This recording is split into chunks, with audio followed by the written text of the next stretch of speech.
সংখ্যালঘু নয়, ভুল করবেন না, মুসলমান।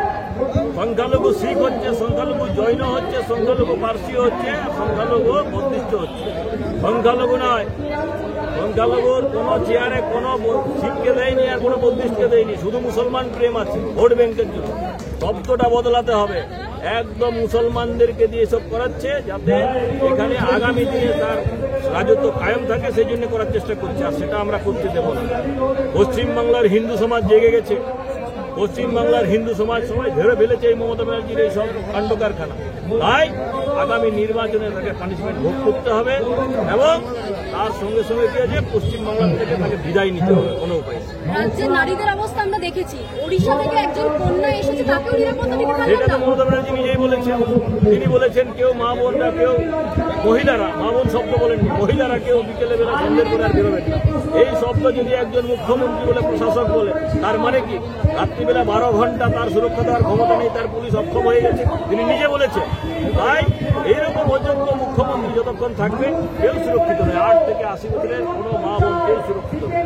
তাই আমি বলবো আপনি রাজভবন যান, ত্যাগ করতে আসুন।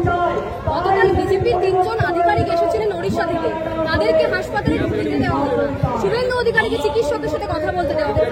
একবারে মমতা বন্দ্যোপাধ্যায়ের হস্তক্ষেপ রয়েছে। দেখুন, কথা বললে তো আসল তথ্যটা আরো বেরিয়ে আসবে। আমরা যতটা জানি তার থেকে আরো অনেক কিছু আছে, সেটা সব বেরিয়ে আসবে। আর সেই ভয়েই কাউকে দেখা করতে দিচ্ছে না, কথা বলতে দিচ্ছে না। কারণ সেটা হচ্ছে তাদের উদ্দেশ্য একটাই, কোনো রকম করে ধামা চাপা দিয়ে আর আরজিকরের মতো এটাকে রফা দফা করে দেওয়া। কিন্তু ভারতীয় জনতা পার্টি আন্দোলন শুরু করে দিয়েছে, রফা দফা করতে দেবো না আমরা। আমরা তার ন্যায় বিচার করাবো এবং যারা ধর্ষক তাদেরকে ফাঁসির মঞ্চে ঝোলাবো, তবেই ছাড়বো। ভোটের আগে তৃণমূল করে খেলা হবে, ভোট আছে 26-এ, এটা কি তৃণমূলের খেলা শুরু হয়ে গেল? একদিকে ভোটের আক্রমণ, একদিকে ধর্ষণের মতো ঘটনা, মুখ্যমন্ত্রী এমন ডিপ্রেটিং কি বলবেন? তৃণমূল কংগ্রেস খেলা শুরু করে দিয়েছে, আরজিকরের খেলা তাদেরই খেলা ছিল। আজকে যদি কান্দনের দেখি তো তাদেরই খেলা ছিল, দুর্গাপুরের খেলাও তাদেরই খেলা। তৃণমূল কংগ্রেস পশ্চিমবাংলার মানুষের সঙ্গে ছিনিমিনে খেলা শুরু করে দিয়েছে, আগের থেকে মানুষ সেই খেলা ধরে ফেলেছে।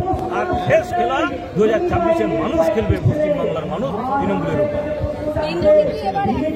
বাংলা থেকে বাড়তি নজর দিতে হবে, কারণ উত্তরবঙ্গে আমরা বিক্ষোভ দেখতে পাচ্ছি, এখানে ধর্ষণ করা হয়েছে, সেখানেও বিক্ষোভ দেখতে কেন্দ্র পাচ্ছি। নজর সবসময় আছে পশ্চিমবাংলার দিকে, বাড়তির বিষয় নেই, বাড়তি নজরই আছে কেন্দ্র। আর বাড়তি নজর আছে বলেই সবসময় তারা খোঁজ খবর নিচ্ছে, কি হচ্ছে না হচ্ছে সব খবর নিচ্ছে। মুখ্যমন্ত্রী সরাসরি বলছেন যে ভবিষ্যতে নীল বিচে সমুদ্র সৈকতে 3 জনকে ধর্ষণ করা হয়েছে। বিজেপি শাসিত রাজ্যগুলিতে নিরাপত্তা দিতে পারছে না সরকার, সেখানে বাংলাকে নিয়ে কেন ভাবছেন?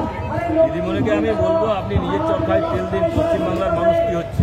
দৈনিক কোনো জায়গায় কোনো না কিছু হচ্ছে, যেখানে যেখানে বিজেপি শাসিত রাজ্যের সঙ্গে সঙ্গে পানিশমেন্ট দেওয়ার ব্যবস্থা হয়। আর আপনি দেখে রাখুন, আপনার নিজের চরকায় তেল দিন।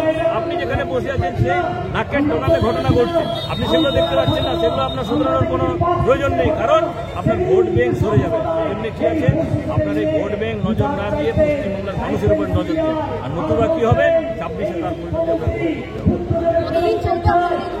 আমাদের অনির্দিষ্টকালের জন্য ধর্নার ডাক দিয়েছি, আগামী 6 দিন নিশ্চিত আছে। তারপরে আরো ভালো ভালো খবর দেখতে সাবস্ক্রাইব করুন বাংলা হান্টের ইউটিউব চ্যানেল। বাংলা হান্টের আরো খবর দেখতে নজর রাখুন। বাংলা খবর মানেই বাংলা হান্ট।